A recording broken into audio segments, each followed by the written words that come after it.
આ રાજનીતિ છે, જેમાં નીતિ શબ્દ ખાલી પાછળ છે, રાજ આગળ છે.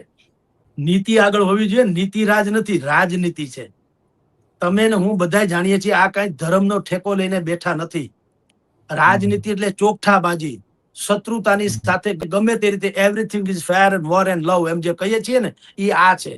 તો સ્વાભાવિક જ છે એની ઉપર જેટલા કેસ છે, કેસ કઈ ચોરી લબાડીના તો છે નહીં, જે એ ખૂન કેસ વાળી વાતો જે છે, તો કાયદામાં એટલે સમજાતું લોકોને એ નથી. લોકો એમ કેમ માને છે કે રાજકારણીઓ જ આદર્શ વર્તવા જોઈએ? ભલામણ તમે શું જુઓ, તમે એટલે ભાઈ બધા જનતા શું છે? કોઈએ આજ સુધી એવો સીએ રાખ્યો છે કે ભાઈ મારી કંપનીમાં ટેક્સ ભર્યા સિવાયનો એક પણ રૂપિયો નફાનો આવવો ન જોઈએ, નહીં તો ઠામ માન નાખી? તને એવો કોઈએ સીએ રાખ્યો નહીં? નીલ બતાવી દો બસ, હું સુખી થઈ, હું સિંગાપુર ફરી આવું, જનતાનું જે થવું થાય. અને પછી પાછા રોડ જોઈએ છે બધાને મખમલ જેવા, ક્યાંથી મેળ પડે? એવી રીતે કોઈએ એવો વકીલ રાખ્યો કે ભાઈ હું મારું કુટુંબ કે મારું કંપની એમાંથી કોઈ પણ માણસને સેજ પણ જો કઈ પણ ગુનો કર્યો હોય તો એને સજા અપાવીને જ તમે જમજો, બાકી જો સજા નહીં અપાવી તો ઠામ માન નાખે. એવો કોઈ વકીલ રાખ્યો? વકીલ હુકામ રાખે? મને છોડાવી દો બસ, ગામનું જે થવું થાય. તો આપણે બધું જેમ આપણી રીતે કરતા હોઈએ તો ઓલા તો સરકાર છે, એ ન કરે? શું કામ ન કરે મને કયો? એટલે એટલા કેસીસ અત્યારે રાજુ કરપડા ઉપર છે. હવે એ અભેરાય ઉપર ચડી જાય. એ જાણીતું ગીત છે, એક મેં ઓર એક તું, દોનો મિલે ઇસ તરહ, ફિર આપ બધા જાણો છો, ફિર એ તો હોના હી થા, એમ જેમ છેલ્લે આવે છે. જ્યારથી આમ આદમી પાર્ટીમાંથી રાજુ કરપડા છૂટા થયા, પેલા તો કોઈ ભાઈએ મને એમ કીધું કે હું તમને એક સીધો પ્રશ્ન કર્યો ને એક જ લીટીમાં જવાબ આપો, રાજુ કરપડા ક્યાં જોડાશે? મેં કીધું ભાજપમાં. હાલો વાત પૂરી. પછી વિસાવદરમાં કિરીટભાઈને ટિકિટ મળી જ હતી ને, ભાજપવાળા પણ ન મેળ પડ્યો ને ગોપાલ જીતી ગયા. તો ટિકિટ મળવી એ મહત્વની વાત નથી, જીતાડે છે જનતા. રાજુ કરપડાએ શું કર્યું?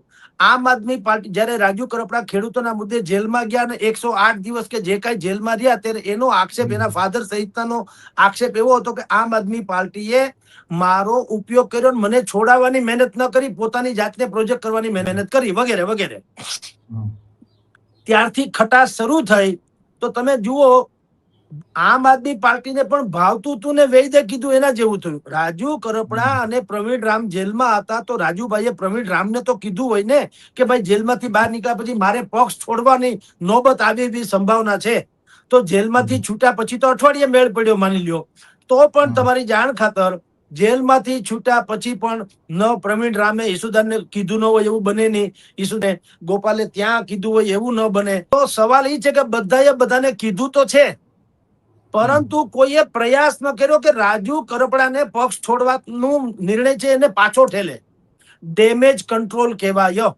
એ ન કર્યું એનો અર્થ એમ છે કે અહીંના અમુક લોકો પણ એવું ઈચ્છતા હોય કે ટાઢે પાણીએ ખ જાય તો માથાકૂટ મટે, જે આક્ષેપ રાજુભાઈ કરપડાનો છે.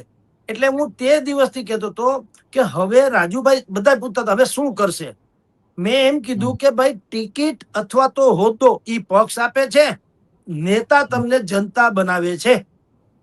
તો મોટા ભાગના ધારાસભ્યો કે પક્ષના કાર્યકરો શું બોલતા હોય છે ખબર છે? એ એક જ વસ્તુ બોલતા હોય કે અમે પક્ષને વફાદાર રહેશું. ત્યારે હું વર્ષોથી કહું છું કે ભલામણા પક્ષને નહીં, પ્રજાને વફાદાર રહેવાની વાત હોવી જોઈએ. એ તમને ચૂંટાવે છે ને એ તમને નેતા બનાવે છે. તો રાજુ કરપડાએ શું કર્યું? પ્રજા પ્રત્યે વફાદારી દાખવવા અથવા તો એનો જનમત કેળવા 11 જેટલી સભા કરી આમ આદમી પાર્ટીમાંથી છૂટ્યા પછી, જેને કિસાન સંકલ્પ યાત્રા કહે છે. બાણેજ કનકાઈથી શરૂ કરીને સુદામડા ઠેઠ સુરેન્દ્રનગર સુધી ત્યાં જે આ બધું કર્યું, એમાં 11 સભામાં એને શું કર્યું? જનતાને પૂછ્યું કે બોલો ભાઈ હું શું કરું તો તમને વાંધો નથી.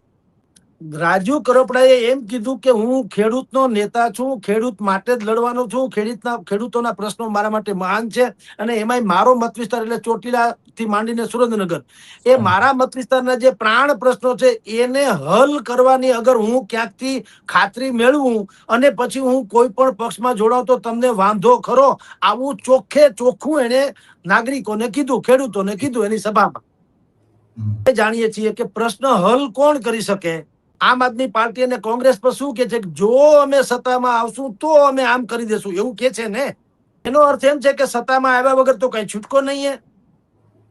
તો સત્તામાં આવવા માટે જોડાવા માટેની ક્લિયર વાત તો થઈ ગઈ કે રાજુભાઈ ક્યાં જશે એ તો ખબર પડી ગઈ એના મનમાં શું છે.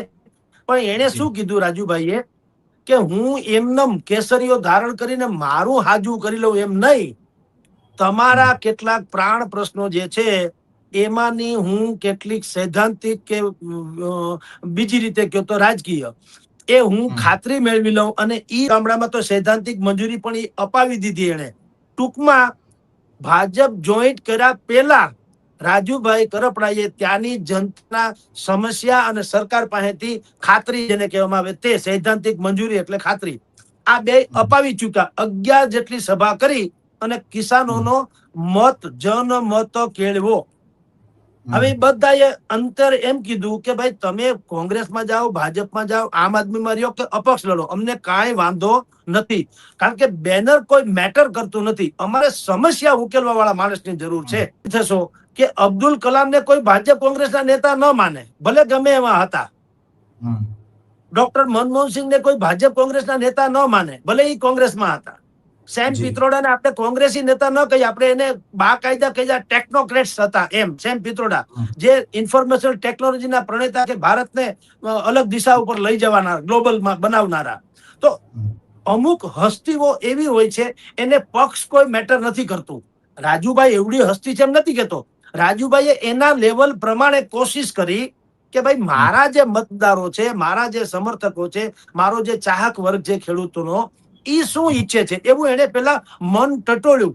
અને મારી દ્રષ્ટિએ લોકો પક્ષ પલટો કરે છે ને એની પેલા આ પદ્ધતિ ફરજિયાત હોવી જોઈએ કે ભાઈ તમે અમારે ત્યાં જે કોઈ પક્ષના નામે ચૂંટાઈને જાઓ છો, પછી તમને અનુકૂળ પડે એમ તમે ઠેકી જાઓ તો અમારું શું. એટલે મતદારોએ આપણે ત્યાં રાઈટ ટુ રિકોલ નથી, એટલે પાછું લઈ લેવાની વ્યવસ્થા નથી. ચૂંટાઈ ગયા પછી એને ફાવે એમ કરે છે.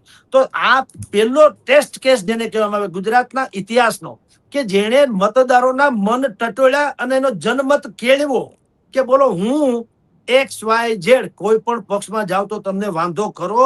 એ લોકોએ વાંધો ન લીધો એટલે આજે 200 જેટલી કારના કાફલા સાથે એકાદ વાગ્યાની આળે ગાળે હોય છે. મીઠા મોઢા થઈ જાય, પાણી ગ્રહણ જેવી વાતો છે કે લગ્ન થાય એ પેલા મીઠી જીબાન દીધી એવો એક શબ્દ છે. અમારે કોક દીકરા દીકરીને યોગ્ય લાગુ છે ને શું કે ભાઈ અમે મીઠી જબાન આપી દીધી એટલે હજી ગોળધાણા બાકી, સગાઈ બાકી, લગ્ન બાકી. પણ મીઠી જબાન આપી હોય ને ત્યારે તમે જોજો ત્યારે એકબીજાને બહુ સાચવે મીઠી જીબાન, કારણ કે હજી નાજુક અવસ્થામાં છે, કોઈ ના પણ પાડી શકે એવી સંભાવના સાથે. તો મીઠી જીબાનમાં એનું ગામનું કૂતરું આવે તો કૂતરાને વખાણ કરે, હારો રોટલો ઘડીને ખવડાવે. શું કામ? આ વેવાઈ પક્ષનું કૂતરું છે એમ. તો મીઠી જીબાન દેવાય જ ગઈ હોય તમારી. જે તે સમયે જેલમાંથી નીકળતી વખતે રાજુભાઈએ એને મન જેમ મતદારોનું મન ટટોળ્યું એમ એને પક્ષનું મને ટટોળ્યું હોય ને કે ભાઈ બોલો શું કરી શકાય. અને એને એ વાત પર નક્કી કર્યું હોય કે ભાઈ હું ખેડૂતોના પ્રશ્ન લડું, ખાલી લડ્યા કરવાથી શું ફાયદો? કોકને કંઈક જડવું જોઈએ ને, ખાલી લડ્યા કરતા કંઈક જડવું જોઈએ ને પરિણામ. હવે પરિણામ ક્યારે જડે? તમે શાસક પક્ષમાં હો તો જ. એ તો દીવા જેવી વાત છે. તો એમાં કઈ ખોટું નહીં ને, હું પગાર ન મળે નોકરી કર્યા કરું એનો શું મતલબ? એટલે એને એમ કીધું કે ભાઈ હું એને 100% ભાજપ વાળા વાતચીત કરી જશે, એમાં કોઈ શંકા નથી. પણ એને બુદ્ધિપૂર્વક બે વ્યવસ્થા કરી. એક, ભાજપ વાળાને પણ એવું ન લાગવું જોઈએ કે હવે આ ક્યાં જાહે આપણા વગર, એમ કરીને આવો તો નાખો વખારમાં, એવું નહીં. એને પોતાની વેલ્યુ એને વધારી. કિસાનોના સંમેલનો કર્યા 11 જેટલા, હજારો કિસાનોને ભેગા કર્યા, 200 થી 300 ટ્રેક્ટરો સાથેની રેલી કાઢી. ઈ પણ એક અપક્ષ. આમ જુઓ તો ઇન્ડિવિજ્યુઅલ રાજુ કરપડા પોતે, નીચે પાછું વિશેષણ કાંઈ નહીં. આપના તો ઈ પૂર્વ નેતા અને ભાજપના ઈ પાશ્ચાત્ય નેતા એટલે સૂચિત નેતા હતા, સમજી લ્યો.